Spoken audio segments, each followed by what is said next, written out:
Ayudé a mi nieto a pagar su boda en París.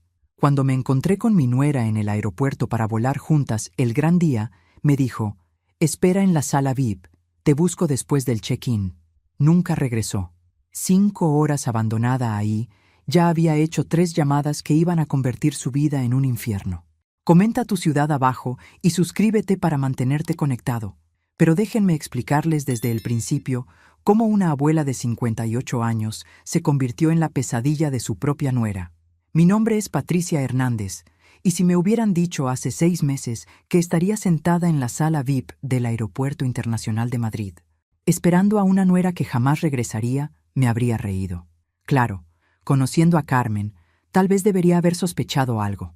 Carmen Vega llegó a la vida de mi nieto Diego hace 3 años como una tormenta tropical.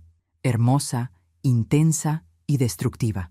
Diego quedó prendado desde el primer momento. Yo, siendo la abuela astuta que soy, noté desde el principio que esa chica tenía la sutileza de un martillo cuando se trataba de conseguir lo que quería. «Abuela Patricia», me había dicho Diego apenas 6 meses atrás, con esos ojos brillantes que heredó de su padre. «Carmen y yo queremos casarnos en París, en 1900. Es su sueño desde niña». Por supuesto que era su sueño. Todo lo que Carmen quería se convertía milagrosamente en el sueño de toda su vida. Pero yo adoraba a Diego con locura. Era el único nieto que tenía, el hijo de mi hijo Roberto, que murió en ese accidente de tráfico cuando Diego apenas tenía 8 años. Había criado a ese muchacho como si fuera mi propio hijo. «¿París?», le pregunté, fingiendo sorpresa. «¿Y cómo planean pagar eso?». La cara de Diego se desplomó como un soufflé mal hecho. «Bueno, pensábamos, tal vez». Carmen apareció de la nada, como siempre hacía cuando olía una oportunidad. «Patricia», me dijo con esa sonrisa que nunca llegaba a sus ojos, «sabemos que es mucho pedir, pero Diego me contó lo mucho que lo amas». Ahí estaba otra vez. Cada vez que Carmen quería algo, Diego le había contado lo mucho que yo lo amaba, como si mi amor por mi nieto fuera una cuenta bancaria de la que ella pudiera hacer retiros. «¿Cuánto costaría?», pregunté directamente. Nunca me gustó andarme con rodeos. 50.000 euros, murmuró Diego, sin mirarme a los ojos. Carmen se apresuró a añadir: «Pero sería el regalo de bodas más hermoso del mundo. Una boda en París. Imagínate las fotos, la historia que les contaremos a nuestros hijos». Lo que no me dijo Carmen fue lo que había murmurado semanas antes, cuando pensó que yo no podía oírla desde la cocina. «Tu abuela tiene dinero guardado de la pensión de tu abuelo y esa casa tan grande. Es hora de que lo use para algo útil». Útil. Como si mis ahorros de toda una vida fueran útiles solo cuando le convenían a ella. Pero aquí está la cosa. Yo amaba genuinamente a Diego. Y sí, tenía los 50.000 euros. La pensión de mi esposo Fernando había sido generosa, y la casa que habíamos pagado durante 30 años ahora valía mucho más de lo que jamás imaginamos. «Está bien», les dije finalmente, «pero hay condiciones». Carmen prácticamente ronroneó de satisfacción. «Por supuesto, Patricia, lo que tú digas. Quiero estar involucrada en la planificación. Quiero saber dónde va cada euro. Y quiero ser tratada como la abuela del novio, no como un cajero automático». «Absolutamente», asintió Carmen con entusiasmo falso. «Eres parte de la familia». Qué ingenua fui al creer que esas palabras significaban algo para ella. Durante los siguientes meses, Carmen me fue excluyendo gradualmente de cada decisión. Cuando preguntaba sobre el menú, me decía que ya estaba decidido. Cuando quería ver el vestido, me informaba que era una sorpresa. Cuando pedía detalles sobre la ceremonia, me aseguraba que todo estaba bajo control, pero la gota que derramó el vaso fue la invitación. Llegó por correo 2 semanas antes de la boda. Una invitación formal, preciosa, con letras doradas y papel fino. Cuando la abrí, casi me da un infarto. El texto decía: «Carmen Vega y Diego Hernández solicitan el honor de su presencia». Y al final, en letras pequeñas: «Ceremonia íntima. Asistencia limitada a familiares directos únicamente». Llamé a Diego inmediatamente. «Cariño, ¿qué significa esto de familiares directos únicamente?». Su voz sonaba incómoda. «Bueno, abuela, Carmen pensó que sería más elegante si solo asistían sus padres y nosotros». «¿Y yo qué soy?», pregunté con una calma peligrosa. «Tú Bueno, técnicamente eres familia extendida. Familia extendida. La mujer que había pagado su boda de 50.000 euros era familia extendida. Esa noche no pude dormir. Me quedé despierta en la cama, mirando al techo, sintiendo una furia fría instalándose en mi pecho. Carmen había jugado sus cartas perfectamente. Había conseguido el dinero. Había marginalizado a la única persona que podría haber interferido en sus planes. Y ahora tenía a Diego completamente de su lado. Pero tenía un problema. No conocía bien a Patricia Hernández. A la mañana siguiente llamé a Diego otra vez. He cambiado de opinión, le dije. Quiero estar ahí. Pagaré mi propio boleto. Me quedaré en mi propio hotel. Solo quiero ver a mi nieto casarse. Pude escuchar a Carmen murmurando algo en el fondo antes de que Diego respondiera. Claro, abuela. Por supuesto que puedes venir. Y así fue como terminé sentada en esa sala VIP, esperando a una nuera que nunca tuvo intención de regresar por mí. Pero Carmen había subestimado algo crucial. Una mujer que había sobrevivido 58 años, que había criado sola a un nieto después de perder a su hijo, que había construido una vida entera desde cero después de enviudar, no se rendía fácilmente. Y yo tenía un as bajo la manga que ni Carmen ni Diego sabían que existía. La sala VIP del aeropuerto era elegante, con sillones de cuero beige y una vista espectacular de las pistas de aterrizaje. Carmen había insistido en que esperara ahí mientras ella hacía el check-in para nuestros vuelos. Es más cómodo, me había dicho con esa sonrisa ensayada. Te busco en 1 hora. 1 hora se convirtió en 2. 2 se convirtieron en 3. Cuando finalmente acepté que Carmen me había abandonado intencionalmente, sentí algo que no había experimentado en años. Una furia absolutamente helada. No era el tipo de enojo que te hace gritar o llorar. Era el tipo de enojo que te hace muy, muy peligrosa. Saqué mi teléfono y marqué el primer número. Banco Internacional Hernández. Habla Patricia Hernández. Necesito cancelar una transferencia internacional urgentemente. La mujer al otro lado de la línea sonaba profesional pero sorprendida. Señora Hernández, la transferencia por 50.000 euros a la cuenta de Carmen Vega ya fue procesada esta mañana, como usted autorizó. Entiendo. ¿Qué opciones tengo para revertir el pago? Bueno, si puede probar fraude o engaño, podemos iniciar una investigación, pero necesitaría documentación específica. ¿La tendré?, respondí con una calma que me sorprendió. ¿Cuánto tiempo tengo? Para una transferencia internacional de esa magnitud, tenemos un periodo de gracia de 72 horas si hay evidencia de fraude documentado. Perfecto. Carmen y Diego estarían llegando a París dentro de 6 horas. Su boda era mañana por la tarde.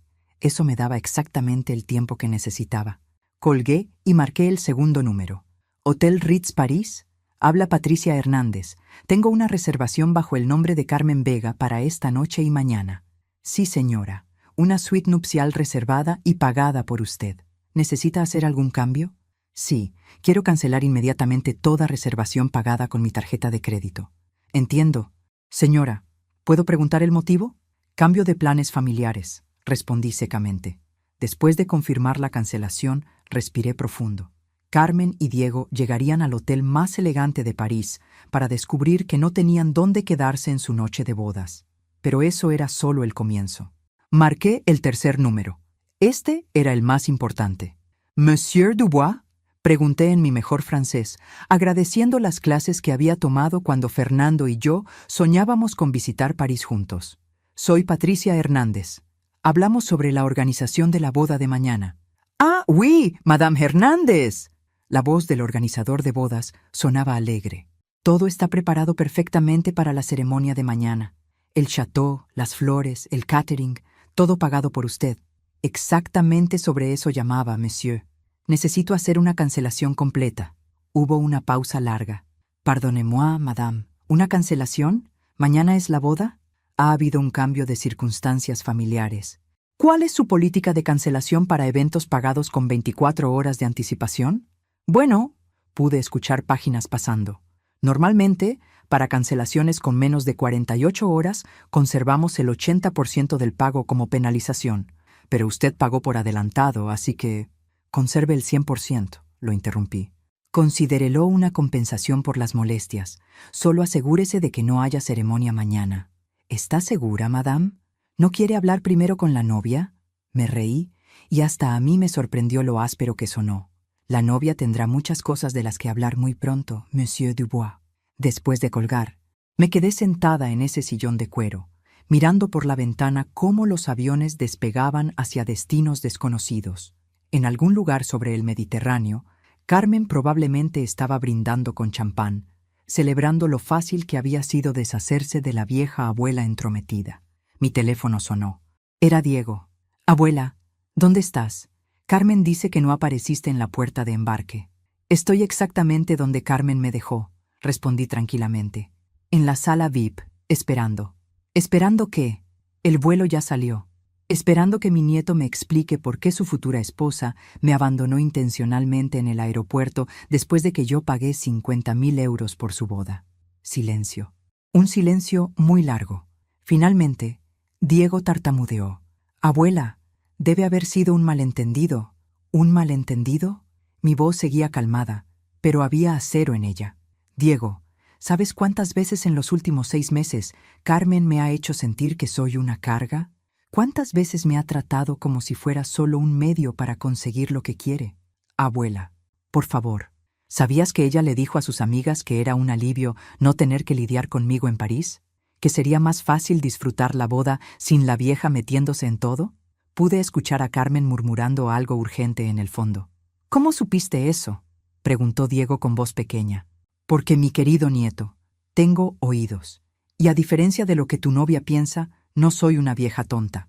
Carmen había tomado el teléfono. Su voz era aguda, casi histérica. Patricia, fue un error. Pensé que me habías seguido. El vuelo se retrasó. Podemos volver por ti. No será necesario, respondí suavemente. Disfruten París, queridos. Espero que tengan exactamente la boda que merecen. Y colgué. Me recosté en el sillón, sintiendo una satisfacción extraña pero profunda. En 3 llamadas telefónicas había desmantelado completamente la boda de ensueño de Carmen. No tenían hotel, no tenían ceremonia, y pronto descubrirían que el dinero que creían que era suyo había desaparecido. Pero esto era solo el acto de apertura. Carmen había querido jugar conmigo como si fuera una vieja tonta con dinero. Lo que no sabía era que yo había estado jugando ajedrez mientras ella apenas aprendía a jugar damas. Y mi siguiente movimiento iba a ser el jaque mate. Mi teléfono no paró de sonar durante las siguientes 2 horas. Diego llamaba cada 15 minutos, alternando entre súplicas desesperadas y acusaciones de que yo estaba arruinando su vida. Carmen había tomado control del teléfono en al menos 3 ocasiones, gritando cosas que habrían hecho que mi madre se lavara la boca con jabón. Yo simplemente dejaba que sonara. Estaba ocupada en el café del aeropuerto, con mi laptop abierta y una taza de café que se había enfriado hace 1 hora. Tenía trabajo que hacer. Verán, durante esos 6 meses de planificación de boda, mientras Carmen pensaba que yo estaba sentada en casa tejiendo calcetines como una abuela típica, yo había estado muy ocupada investigando a Carmen Vega, y lo que había descubierto era fascinante. Resulta que mi querida nuera tenía algunos secretos muy interesantes. Su nombre completo era Carmen Isabela Vega Ruiz, de 28 años, originaria de Valencia, pero lo que Diego no sabía, y lo que Carmen nunca le había contado, era que esta no era la primera vez que Carmen se casaba por dinero. En 2019 se había casado con Alejandro Morales, un empresario de 45 años, dueño de 3 restaurantes en Barcelona. El matrimonio duró exactamente 8 meses. En los documentos del divorcio, que una investigadora privada muy eficiente había conseguido para mí, Alejandro acusaba a Carmen de matrimonio fraudulento con el único propósito de obtener beneficios económicos. Carmen había recibido un settlement de 30.000 euros en el divorcio. En 2021, había estado comprometida con Roberto Silva, heredero de una cadena de farmacias. El compromiso se rompió abruptamente cuando la familia de Roberto descubrió que Carmen había estado vendiendo información privilegiada sobre las finanzas familiares a competidores, y ahora estaba mi pobre Diego, completamente cegado por esos ojos verdes y esa risa que sonaba como campanitas de plata. Pero lo más interesante de todo era lo que había descubierto hace apenas una semana. Carmen tenía deudas, muchas deudas. Debía 15.000 euros en préstamos estudiantiles que nunca había pagado, otros 8.000 euros en tarjetas de crédito. Y lo más revelador, debía 25.000 euros a una empresa de préstamos privados muy poco recomendable, con intereses que se acumulaban semanalmente. Los 50.000 euros de la boda no eran para crear recuerdos hermosos, eran para salvar el pellejo de Carmen antes de que sus acreedores tomaran medidas más drásticas. Mi teléfono vibró con un mensaje de texto de Diego. Abuela, estamos en París. El hotel dice que cancelaste nuestra reservación. Carmen está llorando. Por favor, esto tiene que ser un error.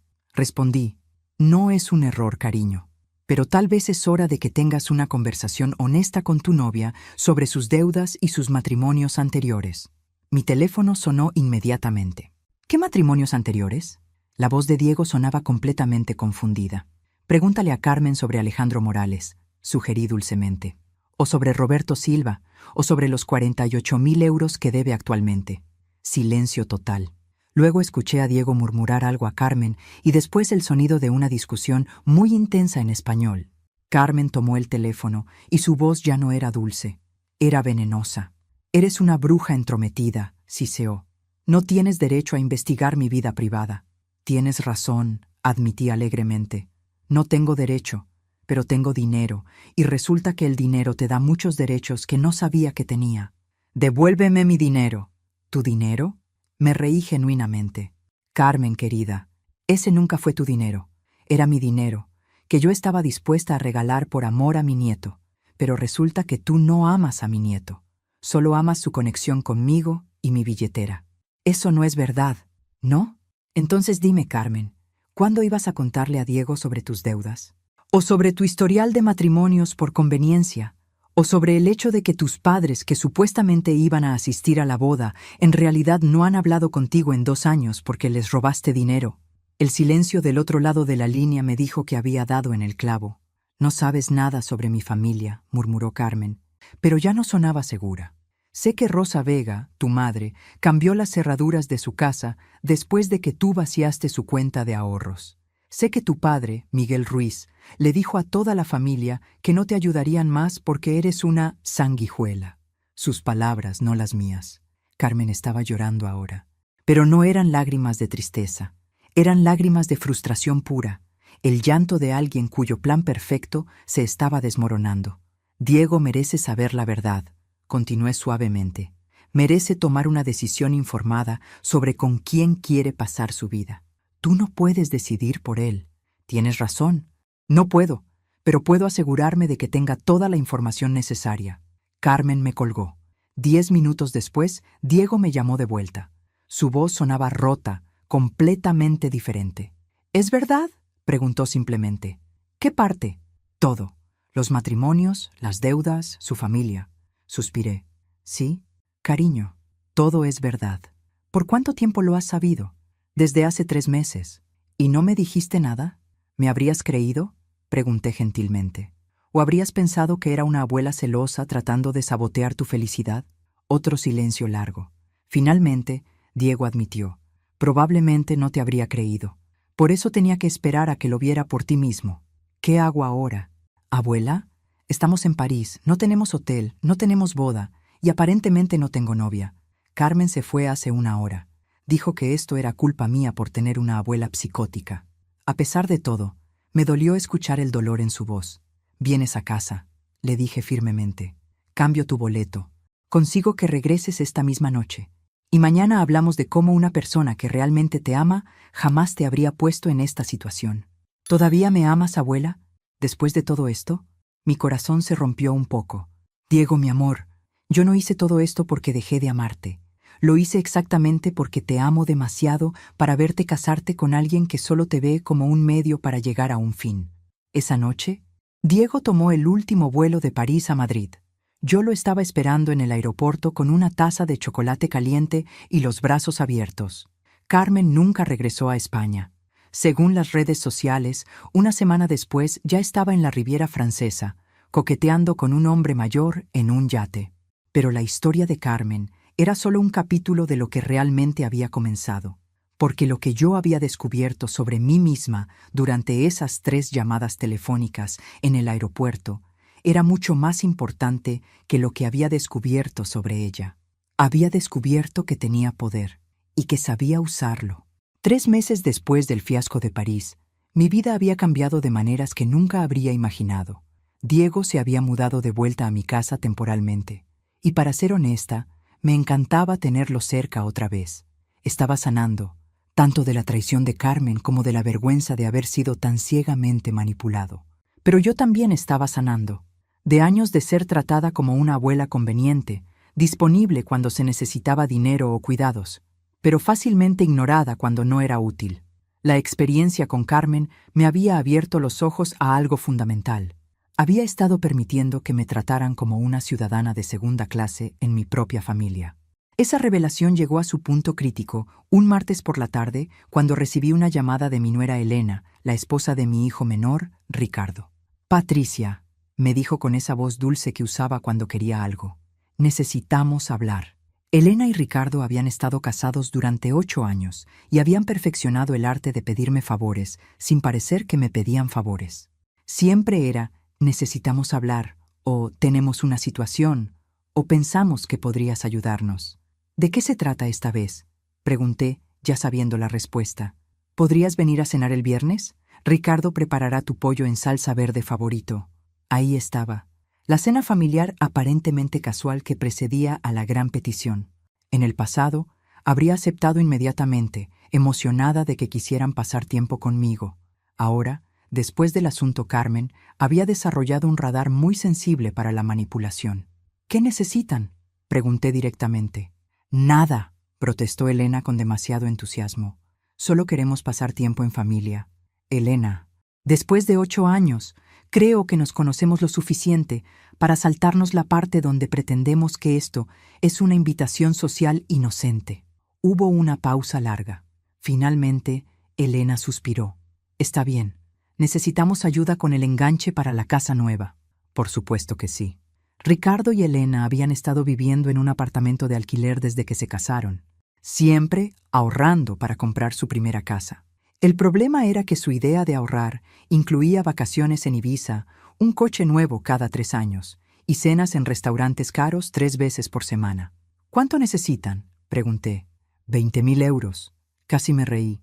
Después de los 50.000 de la boda de Diego, 20.000 parecía modesto. «Y supongo que esto es un préstamo que me van a devolver», dije con tono neutral. «Bueno», Elena vaciló. «Esperábamos que fuera más como un regalo, una inversión en el futuro de tu hijo, una inversión, como si yo fuera un banco familiar al que podían acceder cuando quisieran». «Iré a cenar el viernes», les dije finalmente. «Pero Elena, quiero que sepas que mi respuesta va a depender mucho de cómo me traten durante esa cena». El viernes llegué a la casa de Ricardo y Elena con una botella de vino tinto y una actitud completamente nueva. Durante años había llegado a estas cenas familiares sintiéndome agradecida de ser incluida. Esta vez llegué sabiendo exactamente cuánto costaba mi inclusión. La cena comenzó normalmente. Ricardo había preparado mi pollo favorito, Elena había puesto la mesa con la vajilla elegante y ambos estaban siendo encantadores. Demasiado encantadores. «Mamá», dijo Ricardo mientras servía el segundo plato, «te ves diferente. ¿Nuevo corte de cabello?». «Nueva actitud», respondí, tomando un sorbo de vino. Elena se rió nerviosamente. «Diego nos contó lo que pasó con Carmen. ¡Qué terrible experiencia!». «¿Terrible?». Los miré con curiosidad. «¿Por qué terrible?». «Bueno», Ricardo intercambió una mirada con Elena. «Debe haber sido devastador descubrir que te estaba usando por tu dinero». ¿Sabes qué fue lo más devastador, Ricardo? Dejé mi tenedor en el plato. No fue descubrir que Carmen me estaba usando. Fue darme cuenta de que había estado permitiendo que me usaran durante años y que había normalizado tanto ese comportamiento que hasta yo misma había empezado a creer que era normal. Elena casi se atragantó con su vino. ¿Qué quieres decir? Quiero decir que durante los últimos 10 años, las únicas veces que recibo llamadas de familia es cuando necesitan algo. Dinero, cuidado de niños, ayuda con algún problema. ¿Cuándo fue la última vez que alguien me llamó solo para preguntarme cómo estoy? El silencio en la mesa era ensordecedor. Mamá, eso no es justo, protestó Ricardo. Nosotros te queremos. ¿Me quieren o quieren lo que puedo hacer por ustedes? Elena puso su mano sobre la mesa, tocando la mía. Patricia, por supuesto que te queremos. Eres familia.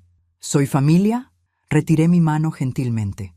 Porque en los últimos 3 meses, desde que Diego se mudó conmigo después del desastre de París, he notado algo interesante. Nadie de la familia se ha molestado en preguntar cómo está él. Nadie ha preguntado cómo estoy yo después de perder 50.000 euros. Pero mágicamente, ahora que han pasado unos meses, aparece una invitación a cenar y una nueva petición de dinero. Ricardo se veía genuinamente confundido. No lo veíamos así, mamá. Lo sé. Y ese es exactamente el problema. Terminé mi copa de vino y los miré a ambos calmadamente. Sobre los 20.000 euros. No. ¿No? Elena parecía shocked. No como regalo, no como préstamo, no de ninguna manera. Pero mamá, Ricardo se inclinó hacia adelante. Pensé que después de lo de Diego entenderías la importancia de ayudar a la familia. Me reí, y no fue una risa agradable. ¿La importancia de ayudar a la familia?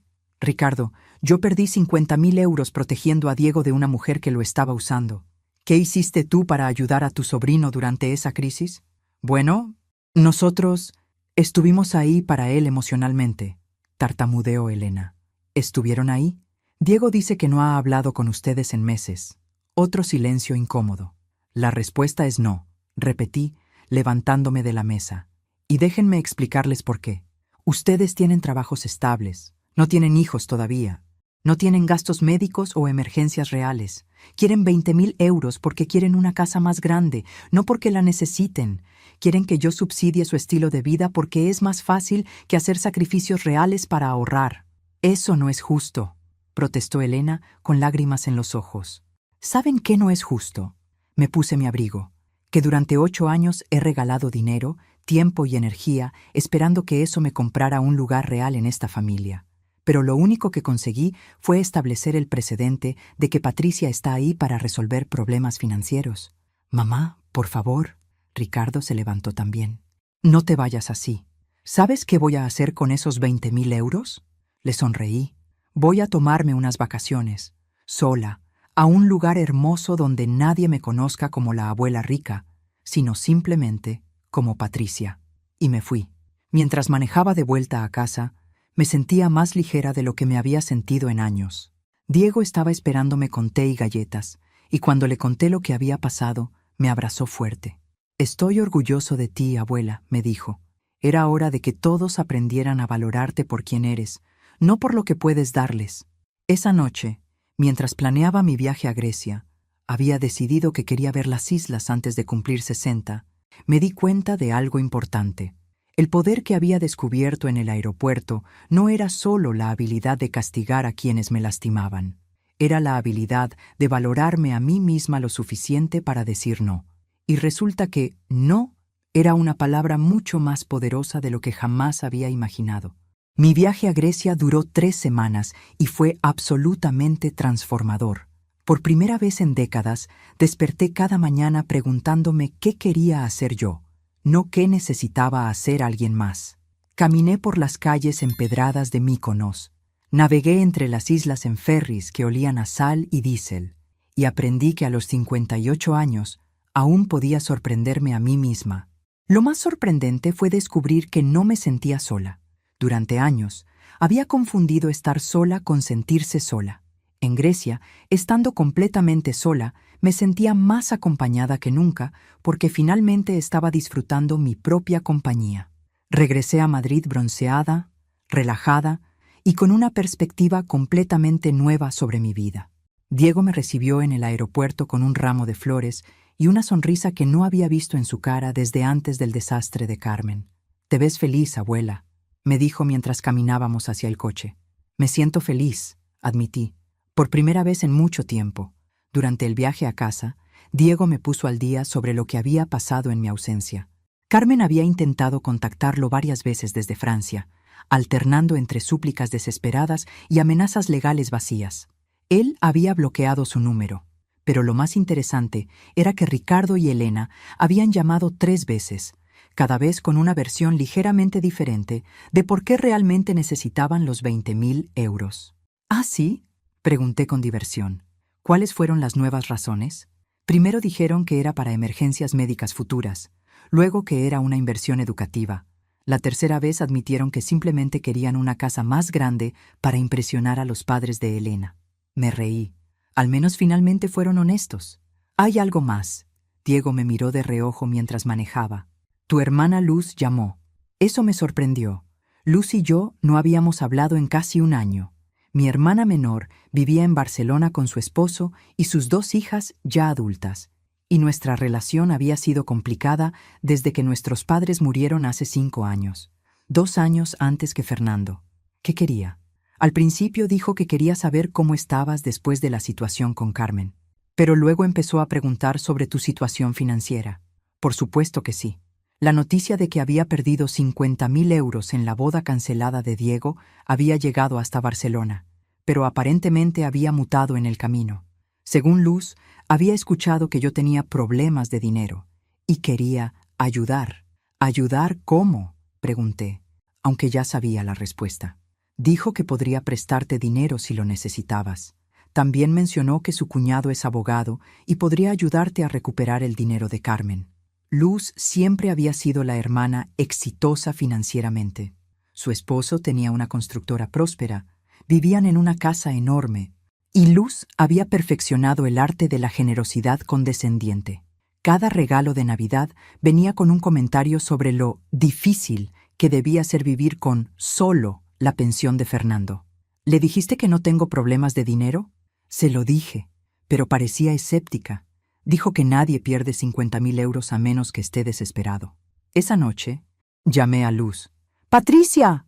Su voz era una mezcla de alivio y curiosidad mal disimulada. ¿Cómo estás, hermana? ¿He estado tan preocupada? Estoy perfecta, Luz. Acabo de regresar de unas vacaciones maravillosas en Grecia. Hubo una pausa. ¿Vacaciones? Pero, ¿no habías perdido mucho dinero en esa boda? Perdí 50.000 euros, confirmé alegremente. Fue la mejor inversión que he hecho en años. No entiendo. Me costó 50.000 euros descubrir quién era Carmen realmente antes de que Diego se casara con ella, y me enseñó algunas lecciones muy valiosas sobre mi propia vida. Pero Patricia, la voz de Luz ahora sonaba genuinamente preocupada. 50.000 euros es mucho dinero. ¿Estás segura de que estás bien financieramente? ¿Por qué lo preguntas? Bueno, Carlos y yo hemos estado hablando y si necesitas ayuda... ¿Qué tipo de ayuda? Luz suspiró. Patricia, sabemos que Fernando no dejó tanto como la gente pensaba, y vivir sola en esa casa tan grande debe ser caro. Si estás teniendo dificultades, podríamos ayudarte con los gastos mensuales. Ahí estaba. Mi hermana había decidido que yo era una viuda pobre que había perdido los ahorros de toda su vida en un esquema fraudulento, y ahora necesitaba rescate. Luz, dije calmadamente. ¿Cuánto crees que vale mi casa? ¿Tu casa? No sé. ¿200.000 euros? 450.000 euros. La tasaron el mes pasado. Silencio. ¿Y cuánto crees que era la pensión de Fernando? Bueno, tal vez 1.000 euros al mes. 2.500 euros al mes, más los ahorros que invertimos sabiamente durante 30 años. Más silencio.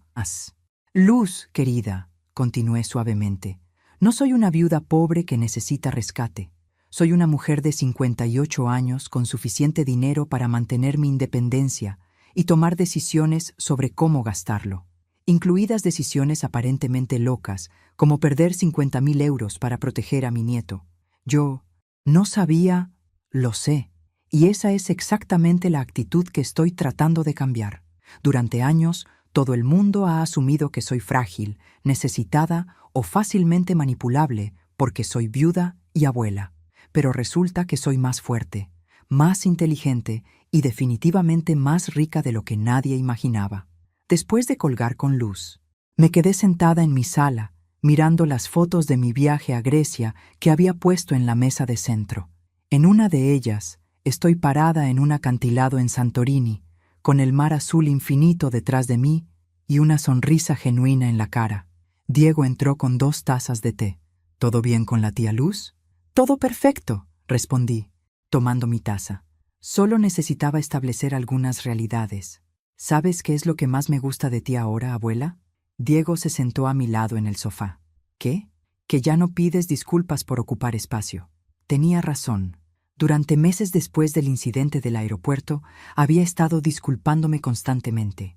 Disculpándome por cancelar la boda, por investigar a Carmen, por decir no a Ricardo y Elena, como si protegerme a mí misma y proteger a mi familia fuera algo por lo que tuviera que pedir perdón.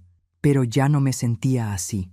Diego, le dije, mañana voy a hacer algo que debería haber hecho hace años. ¿Qué? Voy a cambiar mi testamento. La expresión en su cara me sorprendió.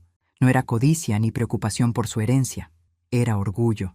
Creo que es una excelente idea, abuela. ¿Qué tienes en mente? Tengo en mente asegurarme de que mi dinero vaya a personas que me valoraron como Patricia, no como una cuenta bancaria con patas. Esa noche, mientras planeaba los cambios a mi testamento, me di cuenta de que la experiencia con Carmen había sido un regalo inesperado. No solo me había salvado de ver a Diego casarse con una estafadora, sino que me había forzado a enfrentar patrones en mi propia vida que había estado ignorando durante años. Había aprendido que el amor no se compra con dinero, que la familia real te quiere sin condiciones, y que a veces la mejor manera de proteger a las personas que amas es protegerte primero a ti misma. Carmen había querido convertirme en una víctima. En cambio, me había convertido en algo mucho más peligroso, una mujer que finalmente conocía su propio valor. Y eso, como estaba a punto de descubrir toda mi familia, era una fuerza con la que había que contar. El día después de cambiar mi testamento, me desperté sintiendo algo que no había experimentado en años: anticipación. Durante décadas, cada mañana había comenzado con una lista mental de lo que otros esperaban de mí. Hoy despertaba preguntándome qué sorpresas me traería el día. No tuve que esperar mucho para descubrirlo. Diego estaba en la cocina preparando café cuando sonó el teléfono. Era apenas las 8 de la mañana, demasiado temprano para que fuera una llamada social. ¿Patricia? La voz de mi cuñada Mercedes sonaba tensa. Mercedes era la esposa de mi hermano fallecido, Joaquín, y madre de 2 hijos adultos que vivían en Sevilla. Buenos días, Mercedes. ¿Qué tal estás? Bueno, llamaba porque Ricardo me contó lo que pasó en la cena. Por supuesto que sí. En las familias hispanas, las noticias viajan más rápido que los chismes del barrio, y son igual de distorsionadas en el camino. ¿Ah, sí? ¿Y qué versión te contó Ricardo? Mercedes vaciló. Dijo que te habías puesto muy agresiva con él y Elena, que los habías insultado y que ahora te niegas a ayudar a la familia. Me reí mientras revolvía mi café. ¿Agresiva? Mercedes. Querida, le dije que no iba a regalarles 20.000 euros para una casa que no necesitan. Si eso es agresivo, entonces supongo que sí. Pero Patricia, familia es familia. ¿Tú siempre has sido tan generosa? Exactamente. Siempre he sido generosa. Y todo lo que conseguí a cambio fue establecer el precedente de que Patricia existe para resolver problemas de dinero de otros. No es así como yo lo veo. ¿No? Mercedes, dime, ¿cuándo fue la última vez que alguien de la familia me invitó a algo que no requería que yo trajera un regalo, pagara la cuenta o resolviera algún problema? Silencio incómodo. Mira, continué suavemente, no estoy enojada con Ricardo, ni contigo, ni con nadie. Simplemente estoy cansada de ser tratada como una solución conveniente en lugar de como una persona. Pero así funcionan las familias. Patricia, los que tienen más ayudan a los que tienen menos. ¿Y quién me ayuda a mí cuando lo necesito? Mercedes sonaba genuinamente confundida. ¿Qué necesitas? ¿Tienes tu casa, tu pensión? ¿Sabes qué necesitaba, Mercedes? Después de que Fernando murió, necesitaba que alguien me preguntara cómo estaba. No qué podía hacer por ellos, sino cómo estaba yo. ¿Sabes cuántas veces pasó eso? No lo sé. 0 veces. 0, Mercedes. Hubo una pausa larga. Finalmente, Mercedes murmuró. No me había dado cuenta. Lo sé, y ese es exactamente el problema. Después de colgar, Diego se sentó conmigo a la mesa del desayuno. ¿Te sientes mal por ser tan directa? ¿Debería? No, respondió inmediatamente. Pero sé que esto debe ser difícil para ti. Tenía razón. Durante 58 años había sido entrenada para ser agradable, complaciente, disponible. Cambiar esos patrones a mi edad se sentía como aprender un idioma completamente nuevo. Mi teléfono sonó otra vez. Esta vez era Elena. Patricia. Su voz sonaba diferente, menos segura. Quería hablar contigo sobre la otra noche. ¿Qué hay que hablar? Ricardo se siente terrible por cómo terminó todo. Dice que no se había dado cuenta de lo que habíamos estado haciendo. ¿Y tú? ¿Te habías dado cuenta? Elena suspiró. Sí, sí me había dado cuenta. Y tienes razón para estar molesta. Esa admisión me sorprendió. Durante 8 años, Elena nunca había admitido haber hecho algo mal. ¿Por qué me lo dices ahora? Porque Ricardo llamó a su prima Ana anoche para quejarse de ti, y Ana le preguntó cuándo había sido la última vez que él había hecho algo por ti sin esperar nada a cambio. Ricardo no pudo responder. Ana era la hija de Mercedes, una psicóloga que siempre había sido la más astuta de la familia. ¿Y eso lo hizo reflexionar? Eso lo devastó, admitió Elena. Se dio cuenta de que tenías razón. Sobre todo, Elena, aprecio que me llames, pero no estoy llamando para pedirte que cambies de opinión sobre el dinero, me interrumpió. Estoy llamando para pedirte perdón y para invitarte a cenar el domingo, sin agenda oculta, sin peticiones, solo porque queremos pasar tiempo contigo. Por primera vez en días, sonreí genuinamente. ¿Estás segura? Completamente. Ricardo quiere cocinarte su paella, esa que aprendió de tu madre. Está bien, acepté. Pero Elena, si detecto, aunque sea un atisbo de manipulación, no habrá nada, Patricia. Te lo prometo. Después de colgar, me quedé pensando en lo extraño que era. Durante años, había estado regalando dinero esperando comprar amor y respeto. Ahora que había dejado de regalar dinero, parecía estar consiguiendo exactamente lo que había estado buscando. Diego observó mi expresión pensativa. ¿Qué estás pensando, abuela? Estoy pensando que tal vez el poder real no viene de lo que puedes dar, sino de lo que puedes elegir no dar. Esa tarde, mientras regaba las plantas en mi jardín, mi vecina Carmen, no la estafadora, sino Carmen Jiménez de al lado, se acercó a la cerca que separaba nuestras casas. Patricia, ¿estás bien? He notado mucha actividad últimamente. ¿Todo bien con la familia? Carmen Jiménez era una chismosa profesional, pero también era inofensiva. Llevaba viviendo al lado de mi casa durante 15 años y sabía más sobre los dramas de la familia que algunos miembros de la propia familia. Todo está perfectamente, Carmen, solo estableciendo algunos límites saludables. Ah, asintió sabiamente. ¿Límites con Ricardo y Elena? Me reí. ¿Hay algo que no sepas sobre mi vida, Carmen? Bueno, se vio ligeramente avergonzada. Las paredes son delgadas y cuando Elena grita por teléfono, ¿escuchaste la conversación? Solo fragmentos. Algo sobre dinero y casas nuevas. Hizo una pausa. Patricia, si no es mucho preguntar, ¿qué cambió? La miré con curiosidad. ¿A qué te refieres? Durante años te he visto correr cada vez que alguien de tu familia chasqueaba los dedos. Siempre disponible, siempre pagando, siempre disculpándote por existir. Pero últimamente, no sé, caminas diferente. ¿Camino diferente? Más derecha, como si no cargaras el peso del mundo en los hombros. Su observación me impactó más de lo que esperaba. Carmen, ¿alguna vez has sentido que tu única función en la vida era resolver problemas de otras personas? Solo durante los 30 años que estuve casada con Antonio, respondió con humor seco. Pero él murió y yo descubrí que todavía tenía una vida propia debajo de toda esa dedicación. ¿Cómo lo hiciste? Un día me desperté y me di cuenta de que había pasado tanto tiempo siendo quien otros querían que fuera, que había olvidado completamente quién era yo realmente. Me miró directamente a los ojos. Y decidí que era hora de recordarlo. Esa noche, mientras cenaba con Diego, mi teléfono volvió a sonar. Esta vez era un número que no reconocía. ¿Señora Hernández? La voz era masculina, profesional. Sí. Mi nombre es Andrés Morales. Soy abogado, represento a Carmen Vega. Mi sangre se enfrió. Diego me miró con alarma desde el otro lado de la mesa. ¿Qué quiere Carmen? La señorita Vega está considerando tomar acción legal por los daños que usted causó a su reputación y bienestar financiero. Diego saltó de su silla, pero yo levanté una mano para calmarlo. ¿Qué tipo de daños, señor Morales? Usted canceló maliciosamente los arreglos de boda, causando humillación pública y pérdida financiera significativa.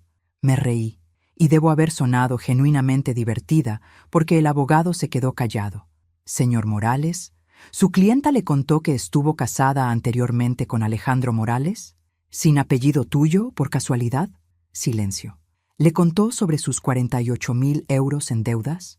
¿O sobre el hecho de que me abandonó intencionalmente en el aeropuerto después de que yo pagué por su boda? Señora Hernández. ¿O le contó que todo el dinero que ella considera suyo era en realidad mi dinero, que yo tenía todo el derecho legal de retirar? Esas son alegaciones serias. No son alegaciones, señor Morales. Son hechos documentados que mi propio abogado investigó exhaustivamente. El tono del abogado cambió notablemente. Señora Hernández, tal vez podríamos llegar a un acuerdo. El único acuerdo que acepto es que Carmen desaparezca permanentemente de nuestras vidas. Si vuelvo a saber de ella o de usted, voy a presentar mis propias demandas por extorsión y fraude matrimonial. Colgué y miré a Diego, cuya expresión oscilaba entre admiración y preocupación. ¿Crees que lo decía en serio?, preguntó. Probablemente no. Carmen está desesperada, y los desesperados hacen amenazas vacías. Me serví más vino. Pero si lo decía en serio, está a punto de descubrir que no soy la víctima fácil que pensaba que era. Esa noche, antes de dormirme, reflexioné sobre lo que había cambiado en mi vida en tan poco tiempo. No era solo que hubiera aprendido a decir no. Era que había aprendido a decir no sin disculparme por ello. Y al parecer, esa era una habilidad que iba a necesitar más de lo que había imaginado. La cena del domingo con Ricardo y Elena fue una revelación. Por primera vez en 8 años, llegué a su casa sin llevar un regalo, sin una botella de vino cara, sin nada más que yo misma. Y por primera vez en 8 años, nadie pareció notar o importarle. Ricardo había preparado la paella de la abuela, usando la receta que mi madre me había enseñado hace décadas. El olor del azafrán y el sofrito me transportó inmediatamente a mi infancia, cuando las comidas familiares eran sobre compartir tiempo juntos, no sobre negociar favores. Está perfecta, le dije a Ricardo después del primer bocado. Mamá estaría orgullosa. Su sonrisa fue genuina, sin rastro de la ansiedad calculada que había visto en su cara durante los últimos años. Elena sirvió el vino y se sentó con nosotros. Patricia, quiero que sepas que Ricardo y yo hemos estado hablando mucho esta semana. ¿Sobre qué? Sobre nosotros. Sobre cómo te hemos tratado. Ricardo puso su tenedor en el plato. Ana tenía razón. No podía pensar en una sola cosa que hubiera hecho por ti en años que no fuera a arreglar algo en tu casa porque necesitaba una excusa para pedirte dinero después. La honestidad en su voz me sorprendió. Durante décadas, Ricardo había sido el experto en justificar cualquier comportamiento, en encontrar razones por las que sus acciones siempre eran razonables y las críticas injustas. ¿Qué te hizo ver eso? Ana me preguntó cuándo había sido la última vez que te había llamado solo para escucharte hablar, admitió Elena. ¿Cuándo había sido la última vez que había preguntado sobre tus intereses, tus opiniones, tu vida? ¿Y? Ricardo se vio avergonzado. No pude recordar ni una sola vez. Permanecimos en silencio por un momento, el peso de esa admisión flotando entre nosotros. También me di cuenta, continuó Elena, de que nunca te preguntamos cómo te sentiste cuando Fernando murió. Aparecimos en el funeral, permanecimos 1 hora y después asumimos que estabas bien porque seguías funcionando. No estaba bien, admití suavemente. Estaba completamente perdida. Fernando y yo habíamos estado casados 30 años. De repente tenía que aprender a vivir como una persona, no como la mitad de una pareja. ¿Por qué nunca dijiste nada?, preguntó Ricardo. ¿Cuándo? ¿Entre tus peticiones de préstamos y las quejas de Elena sobre lo caro que era todo? Mi comentario no fue cruel, pero fue directo. Ambos se veían genuinamente sorprendidos. ¿Realmente éramos tan insensibles?, murmuró Elena. No eran maliciosos, les aseguré. Solo estaban tan enfocados en sus propios problemas que se olvidaron de que yo también podía tener algunos. El resto de la cena transcurrió de manera extraña, pero agradable. Por primera vez en años, hablamos sobre libros que habíamos leído, lugares que queríamos visitar, opiniones sobre las noticias, conversación real, no transacciones disfrazadas de charla familiar. Cuando me estaba yendo, Ricardo me abrazó más fuerte de lo usual. Mamá, sé que tardé demasiado en darme cuenta, pero quiero que sepas que te amo por quien eres, no por lo que puedes hacer por nosotros. Me alegra escuchar eso, respondí. Y lo decía en serio. El martes siguiente, recibí una llamada inesperada de mi prima Esperanza, que vivía en Barcelona. Esperanza y yo habíamos sido cercanas cuando éramos niñas, pero la vida nos había llevado por caminos diferentes. Patricia, su voz sonaba emocionada, tienes que contarme todo sobre este escándalo de Carmen. ¿Cómo te enteraste? Luz me llamó. Aparentemente, toda la familia está hablando de cómo te convertiste en una detective privada y destrozaste una boda. Me reí. No me convertí en detective privada. Solo contraté una. Aún mejor. Cuéntame todo. Durante la siguiente hora, le conté a Esperanza la historia completa. Ella escuchó con fascinación creciente, interrumpiendo ocasionalmente para hacer preguntas o para reírse ante las partes más dramáticas. Patricia, dijo finalmente, no puedo creer que seas la misma mujer que conocí hace 5 años. ¿Qué quieres decir? La última vez que te vi, en la boda de mi hija, parecías, no sé, como si estuvieras pidiendo disculpas por existir. Apenas hablabas, siempre estabas ofreciendo ayuda con algo, tratando de hacerte útil. Recordaba esa boda. Había pasado la mayor parte del tiempo en la cocina, ayudando a servir la comida, mientras otros se divertían bailando. Nunca pensé que fuera así. Ay, prima, eras como un fantasma, presente pero no realmente ahí. Su voz se suavizó. ¿Qué cambió? La pregunta me hizo pensar. ¿Qué había cambiado exactamente? Creo que me cansé de sentirme invisible en mi propia vida. ¿Y cómo se siente ahora? Se siente... Busqué las palabras correctas. Se siente como si finalmente hubiera despertado después de años de dormir. Esperanza se quedó callada por un momento. Patricia, ¿puedo preguntarte algo personal? Por supuesto. ¿Te arrepientes? ¿De todo lo que pasó con Carmen? ¿De confrontar a tu familia? ¿De cambiar tanto? La pregunta me sorprendió por lo fácil que fue responder. No me arrepiento ni un segundo. Lo único de lo que me arrepiento es haber tardado tanto en hacerlo. Esa tarde, mientras ordenaba algunos papeles en mi escritorio, encontré una carta que había olvidado completamente. Era de Fernando, escrita poco antes de su muerte, pero que él había pedido que me fuera entregada 1 año después de su funeral. La había guardado sin abrir, porque no me había sentido lista para enfrentar sus últimas palabras. Ahora, con todo lo que había pasado, sentí que era el momento correcto. La abrí con manos temblorosas. Mi querida Patricia, comenzaba con su letra familiar. Si estás leyendo esto, significa que ha pasado 1 año desde que me fui, y espero que hayas tenido tiempo de procesar tu pérdida y comenzar a redescubrir quién eres sin mí. Sé que esto puede sonar extraño, pero una de mis mayores preocupaciones al morir era que te perdieras completamente en el proceso de cuidar a otros. Durante nuestro matrimonio, vi cómo poco a poco fuiste poniendo las necesidades de todos los demás antes que las tuyas, hasta el punto de que a veces sentía que estaba casado con una santa más que con una mujer. Tuve que parar de leer porque las lágrimas borraban las palabras. Te amé profundamente, Patricia, pero también me preocupaba que hubieras olvidado que merecías ser amada por quien eres, no por lo que haces por otros. Espero que este tiempo sin mí te haya recordado tu propio valor. Sé que probablemente la familia ha estado dependiendo de ti más que nunca. También sé que probablemente has estado diciendo que sí a todo porque crees que es lo que se espera de ti. Pero Patricia, mi amor, tienes mi permiso para decir no. Tienes mi permiso para ser egoísta. Tienes mi permiso para vivir para ti misma. No gastes el resto de tu vida tratando de comprar amor con sacrificio. Eres digna de amor simplemente por existir. Espero que cuando leas esto, hayas comenzado a recordar a la mujer feroz e independiente de la que me enamoré hace tantos años. Con amor eterno, Fernando P.D. Si alguien te está dando problemas por establecer límites, diles que Fernando Hernández dijo que se las arreglen solos. Me reí a través de las lágrimas. Típico de Fernando incluir palabrotas en una carta sentimental. Pero más que la risa, sentí una profunda sensación de validación.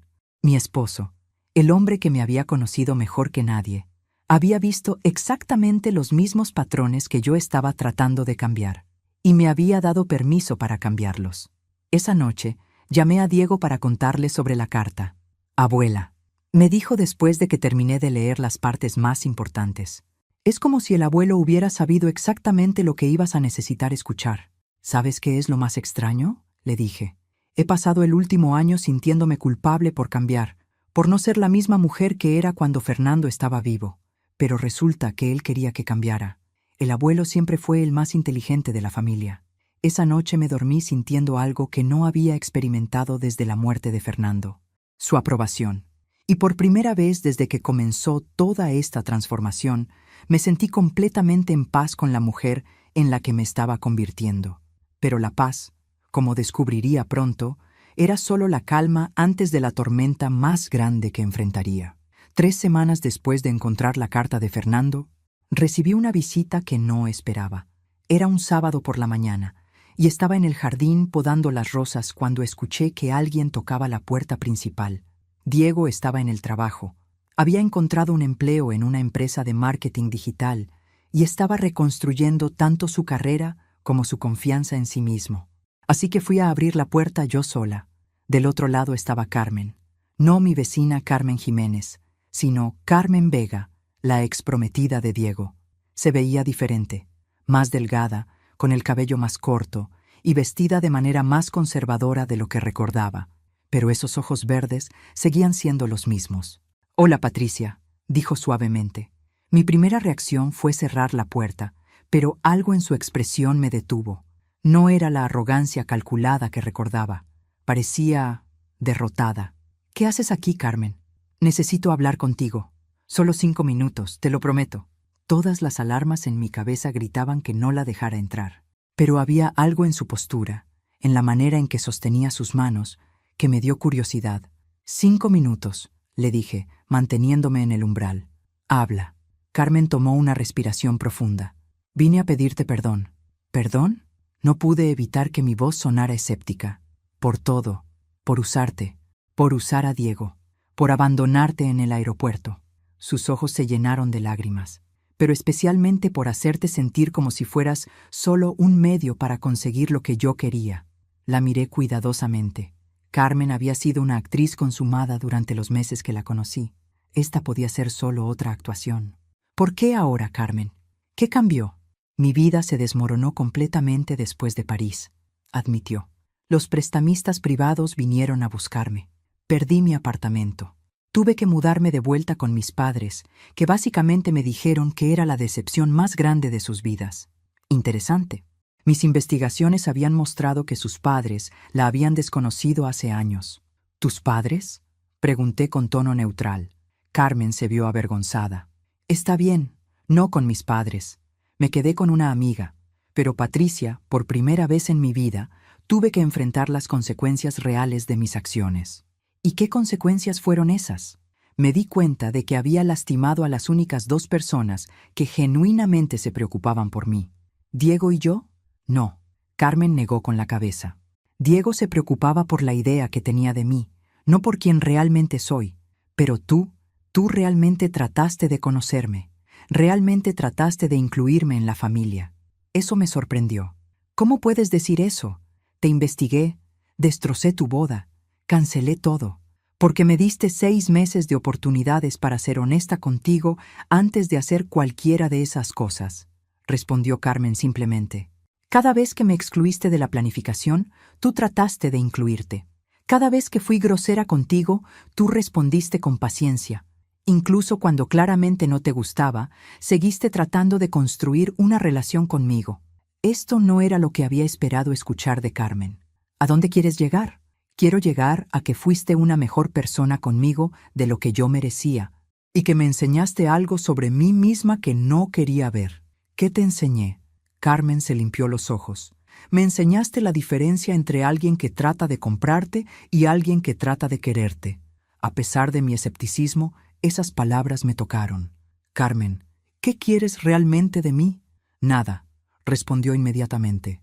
No quiero dinero. No quiero que intercedas con Diego. No quiero nada excepto que sepas que entiendo lo que hice mal y que lo siento. La miré por un largo momento. ¿Estás en terapia? Carmen sonrió tristemente. ¿Tan obvio es? Un poco. Mi terapeuta dice que tengo que hacer las paces con las personas que lastimé si quiero seguir adelante realmente. ¿Y estás siguiendo adelante? Estoy tratando. Conseguí un trabajo en una oficina contable en Valencia. No es glamoroso, pero es honesto. Hizo una pausa. Patricia, Sé que probablemente nunca me perdonarás completamente, y no espero que lo hagas, pero necesitaba que supieras que finalmente entiendo el daño que causé. Permanecimos paradas en la entrada por un momento. Dos mujeres que habían sido enemigas, ahora simplemente tratando de entenderse. Carmen, dije finalmente, aprecio que hayas venido, y aprecio tu disculpa, pero vas a tener que vivir con las consecuencias de tus acciones, igual que yo he tenido que vivir con las mías. Carmen asintió. Lo entiendo. Sin embargo, agregué, sorprendiéndome a mí misma, espero que encuentres la felicidad que estabas buscando. Solo espero que la próxima vez la busques de manera honesta. Los ojos de Carmen se llenaron de lágrimas otra vez. Gracias, Patricia. Eso significa más para mí de lo que puedes imaginar. Después de que se fue, me quedé parada en la entrada por varios minutos, procesando lo que había pasado. Una parte de mí seguía escéptica. Carmen había sido tan manipuladora que era difícil creer que cualquier cosa que dijera fuera completamente genuina. Pero otra parte de mí reconocía algo en su disculpa que sonaba auténtico. El reconocimiento de comportamientos específicos, la falta de excusas, la ausencia de peticiones. Cuando Diego llegó a casa esa noche, le conté sobre la visita. ¿Cómo te sientes al respecto?, me preguntó. Confundida, admití. Una parte de mí quiere creer que realmente cambió. Otra parte piensa que esto es solo otra manipulación más sofisticada. ¿Importa? La pregunta me sorprendió. ¿Qué quieres decir? ¿Importa si realmente cambió o no? Tú ya seguiste adelante. Tu vida está mejor ahora de lo que estaba cuando ella era parte de ella. Su motivación para disculparse no cambia eso. Diego tenía razón. La visita de Carmen no había cambiado nada fundamental sobre mi situación. No me había pedido nada. No había amenazado nada. No había prometido nada. ¿Sabes qué es lo más extraño?, le dije a Diego. Durante todo el tiempo que la conocí, siempre sentí que tenía que demostrar mi valor para ella. Hoy, por primera vez, sentí como si ella estuviera tratando de demostrar su valor para mí. ¿Y cómo se sintió eso? Se sintió poderoso. Esa noche, mientras reflexionaba sobre el día, me di cuenta de que algo había cambiado en la manera en que veía las situaciones. Antes, la visita de Carmen me habría llenado de ansiedad, dudas sobre mí misma, preguntas sobre si había sido demasiado dura o demasiado suave. Ahora simplemente la veía como información. Carmen había elegido venir, había elegido disculparse, y yo había elegido escucharla y responder honestamente. Sus motivaciones eran su problema, no el mío.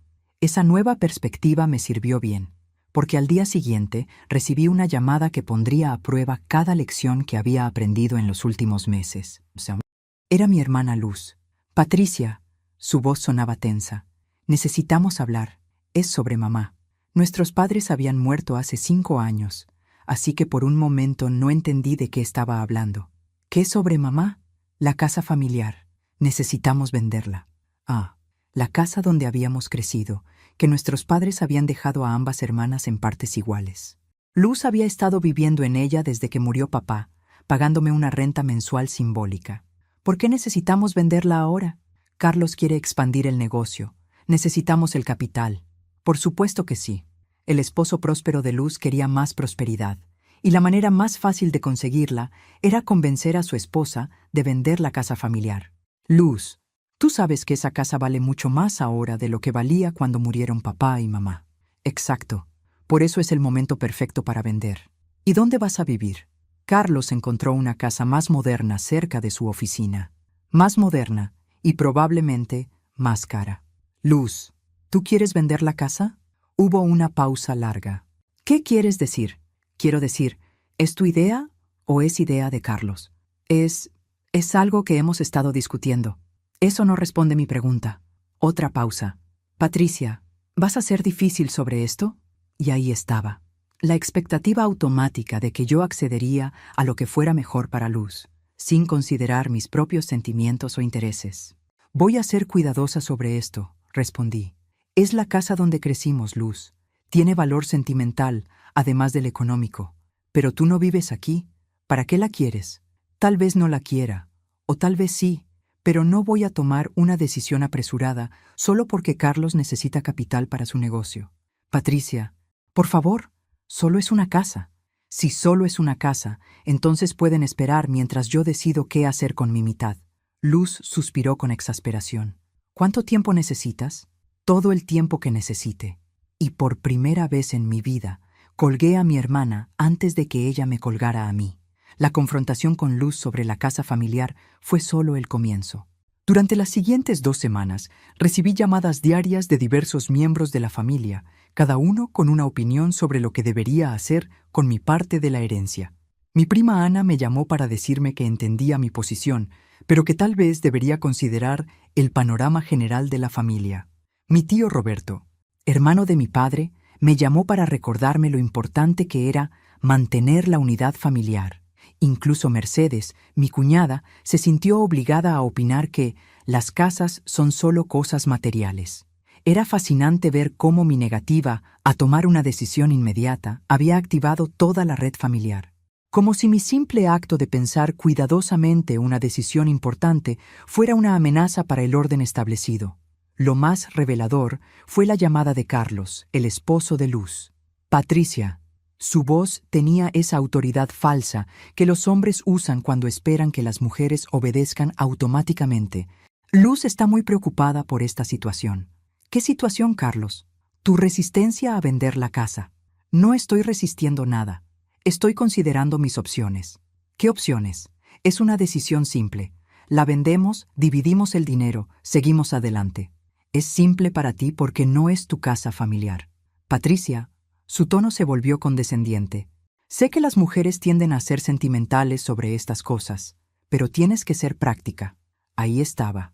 Las mujeres tienden a ser sentimentales, como si mis sentimientos sobre la casa donde crecí fueran solo emociones irracionales que estaban interfiriendo con los planes de negocio de los hombres importantes. Carlos, le dije con voz muy calmada, ¿sabes cuál es el valor actual de mercado de esa casa? Luz dice que alrededor de 300.000 euros, 420.000 euros. La tasaron la semana pasada. Silencio. ¿Y sabes cuál era el valor cuando murieron mis padres?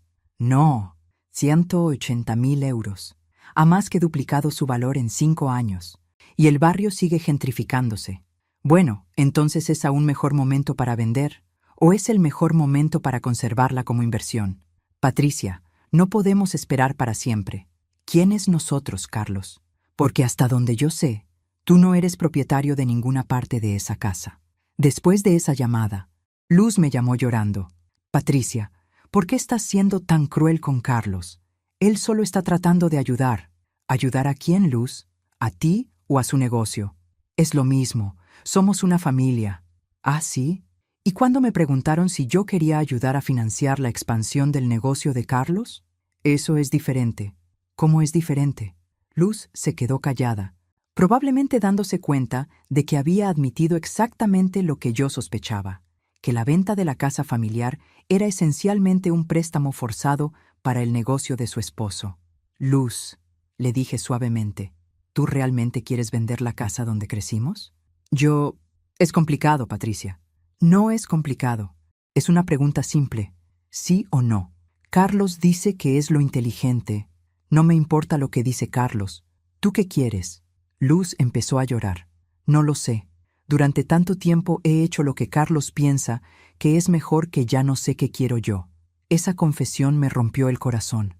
Mi hermana, que siempre había parecido tan segura de sí misma, tan exitosa, estaba admitiendo que había perdido su propia voz en su matrimonio. Luz, ¿qué pasaría si le dijeras a Carlos que quieres esperar 1 año antes de tomar una decisión?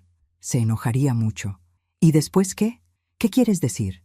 Después de que se enojara. ¿Qué pasaría realmente? Luz pensó por un momento. Supongo que... nada. Se enojaría, pero no es como si fuera a divorciarse de mí por eso. Exactamente. Esa conversación cambió algo entre Luz y yo. Por primera vez en años, estábamos hablando como hermanas, no como adversarias en una negociación familiar. Pero la situación estaba a punto de volverse mucho más complicada.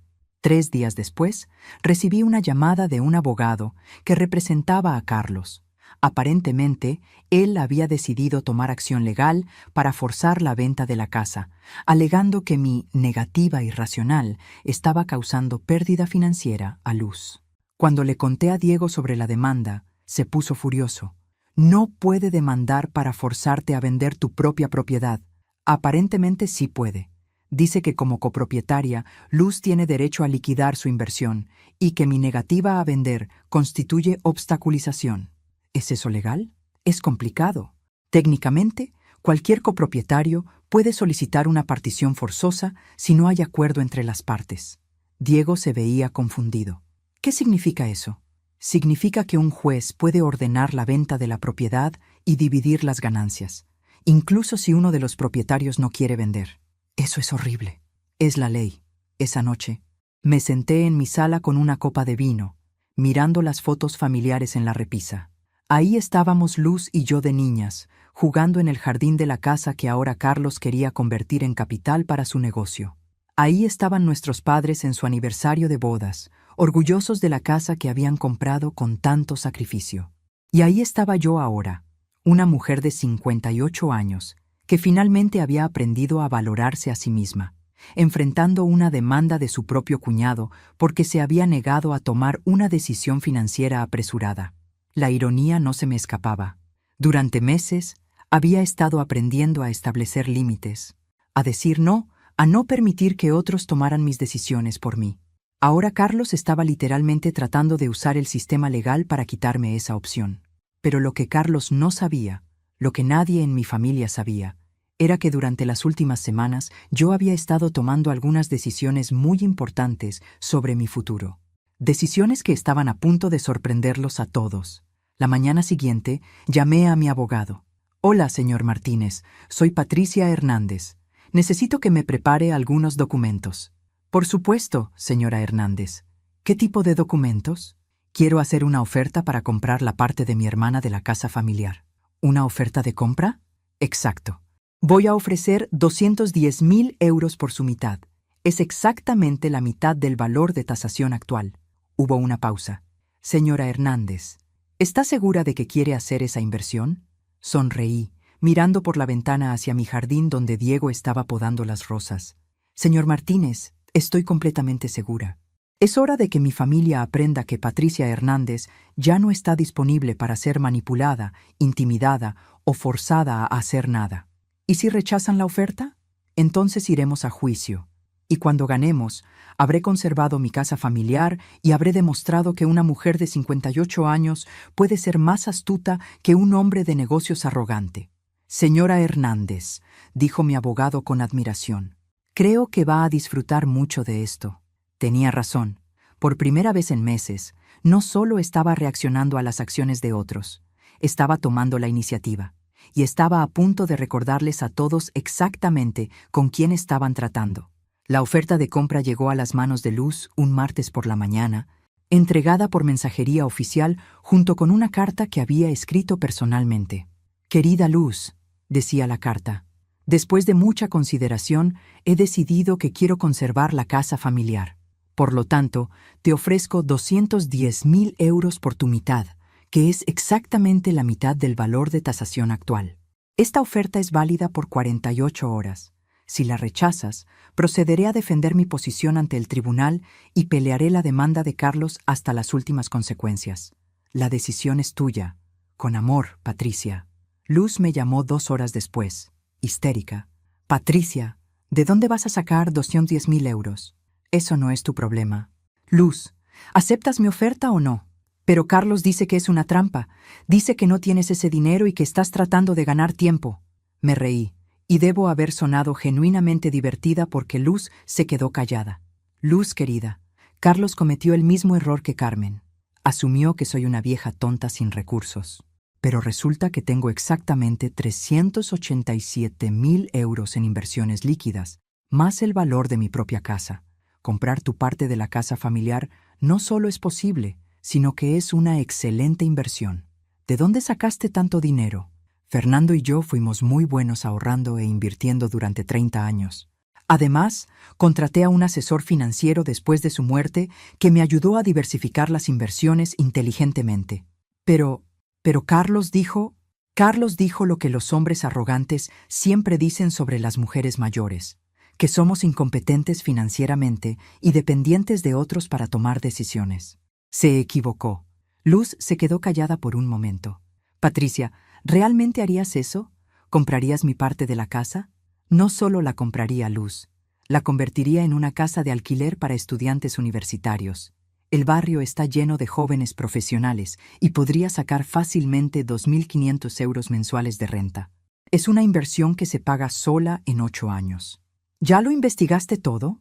Por supuesto que sí. ¿Creías que iba a tomar una decisión de 210.000 euros sin hacer mi tarea? Hubo otra pausa larga. Carlos dice que deberíamos rechazar tu oferta y esperar a que el juez ordene la venta completa. Carlos puede decir lo que quiera. Pero Luz, te voy a explicar algo sobre las particiones forzosas que tal vez tu esposo no te contó. ¿Qué? Los procesos legales toman tiempo. Meses, posiblemente años. Durante ese tiempo, la casa permanece en un limbo legal. No pueden venderla, no pueden usarla como garantía para préstamos y tienen que seguir pagando impuestos y mantenimiento. No sabía eso. Además, continué, en una partición forzosa, el tribunal puede decidir que la casa se venda en subasta pública, no en el mercado abierto. Las subastas públicas típicamente producen precios 20-30% por debajo del valor de mercado. ¿En serio? En serio. Mi oferta de 210.000 euros por tu mitad podría ser mucho mejor que lo que conseguirías en una subasta forzosa. Y la conseguirías inmediatamente, no después de años de batalla legal. Luz se quedó callada por varios minutos. Podía escuchar voces en el fondo. Obviamente Carlos estaba ahí, probablemente furioso de que yo hubiera convertido su plan infalible en una pesadilla logística. «Patricia», dijo finalmente Luz, con una voz diferente, más suave, «¿puedo preguntarte algo?» «Por supuesto. ¿Estás haciendo esto para vengarte de nosotros?» La pregunta me sorprendió por su honestidad directa.